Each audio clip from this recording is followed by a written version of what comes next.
reason for your visit po? Will you be attending, ma'am?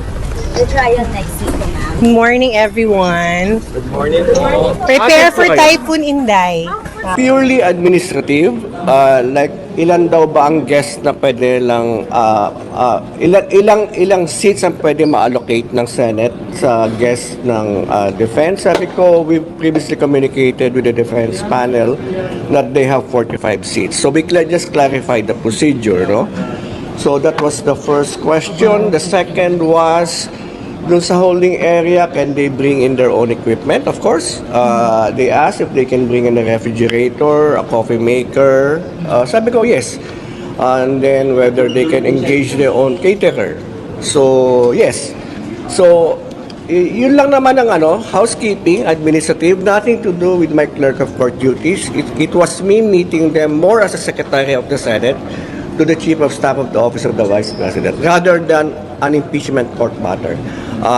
Nothing about the case was discussed. Again, it was purely housekeeping, purely administrative. Sabi na sa kanya na impeachment court? No.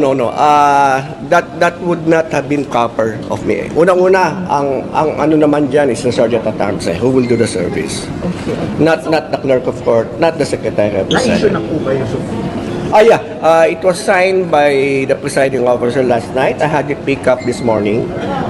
So, the subpoena is ready to be served at any moment. Sir, bakit hindi pa, diretso na sa kanya since nandito naman na siya? Hindi, at that time, wala pa sa akin yung subpoena eh. Kasi pinukuha ko kaninang umaga eh. Because I had to send it to Senator Cheese last night. Any information, sir, kung duly served na po yung subpoena kay Atty. Lopez? Sa ngayon, siguro baka hindi pa. But I've discussed this with the Sergeant at Arms, ready naman siya ipaserve. So, definitely within the day, the Chief of Staff, Atty. Lopez, will be receiving the subpoena. Secretary, sabi po ba si Atty. Zulaika kung present si V kapag humarap siya as witness? No, again, nothing about the trial was discussed, so even that matter was not discussed. Of course, yung security arrangement was discussed kung sakaling pupunta si VP in any of the trial days. Sabi ko, we're always ready to coordinate, no? In fact, I had the Sergeant at Arms with me in the meeting. I had also the head of our protocol. So again, it's purely administrative. But she didn't say if darating sa Tuesday, sir. No, hindi. Walang indication at all. Basta prepared lang kayo. Basta prepared lang, security. such that if any decision is made for the Vice President to come in, both parties will be ready. And that's something that Atty. Zulaika also wanted to assure kanila, yung security for VP. Yes. Sabi ko, ready naman ang aming Sergeant at Arms, ready ang aming protocol office to render the appropriate assistance. So whenever we get notified, if the VP will come in any day at any day in the future. Sir, paano po binaring up ni Atty. At times, I was with the head of our protocol office. So everything is on the level. Everything was nothing secretive about it. Wala pong Senator Judge. Kayo lang. Wala. Again, it's purely administrative, and it's nothing different from the informal coordination meetings that I had also with the officials of the House, no? Pagdating sa mga room assignments, ano ba yung mga pwede lang daling gamit, it's the same, no? So, essentially, nabanggit din whether they can bring in their own media personnel. Sabi ko, of course, but politely, I had to decline any coverage within the session hall. Why did it have to ask these administrative matters to you? But hindi po yung defense. That's not for me to answer. But again, she asked for the meeting because as Chief of Staff of the OVP, and I accepted as Secretary of the Senate. Tsaka bakit ngayon lang, bakit hindi yung... Hindi naman, they asked for the coordination meeting I think 2 days ago. They wrote me. May request po sila na makapag-cover sa loob po.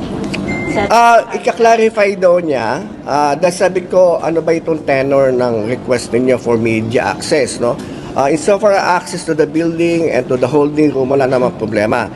But if you will be asking for your own dedicated coverage inside the session hall, then that's something that I cannot give. Because we also declined the request of the House to have their own coverage team. Again, not because of anything, but because of space limitations. I think that's clear because we also had to, much to your disappointment, we also had to turn down your request for network's request for session hall coverage. Kasi wala naman talaga spacek. Alam naman natin lahat yan.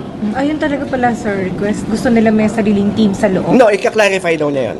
Ika-clarify daw niya. Ako yung nagsabi na if this would involve a request na magko-cover sa loob, then in all likelihood, we will have to decline it. So magdadala sila To be fair to her, no, wala silang ganun direct request. Ako yung nagpaano. Pero And then, magdadala sila pinagpauna ng niyo sarili na. nilang media team. yeah, in the same manner as the House has been bringing in their own media people. So, ang Senate naman is that what we're ready to give to the other party we should also be ready to give to the opposing party. Okay? Sir, thank Para fair. Salamat, sir. Thank you. Alright. Pagaling ka, sir. Pagaling ka, sir.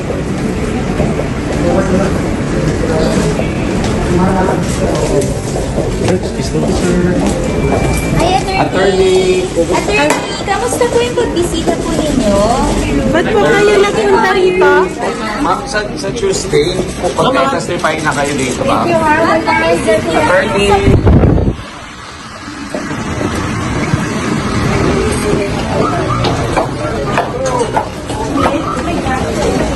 Attorney, ano pong sinadya natin today, ma'am? Attorney. Sorry, attorney. Narisip na po ba ninyo yung sabina? Ma'am, receive na po ba yung subpoena po? Ma'am, pero atin po kayo. on Tuesday daw po kayo magka-testify, attorney. Your trial next week, ma'am. Good morning, everyone. Good morning po. Prepare po kayo po yung dahil. Ma'am, what's the reason for your visit po? Nakapag-swear ko kami. Bakit po kayo bumisita, attorney?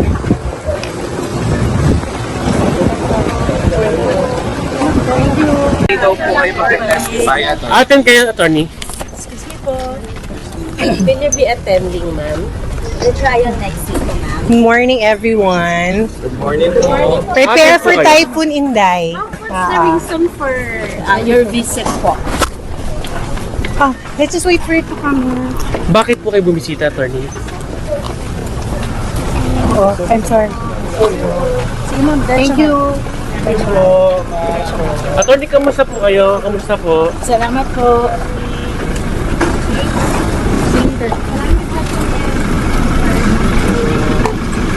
Allocate ng Senate sa guest ng defense. Sabi ko, we previously communicated with the defense panel that they have 45 seats. So we just clarify the procedure. So that was the first question. The second was, doon sa holding area, can they bring in their own equipment? Of course. They asked if they can bring in a refrigerator, a coffee maker. Sabi ko, yes. And then whether they can engage their own caterer. So, yes.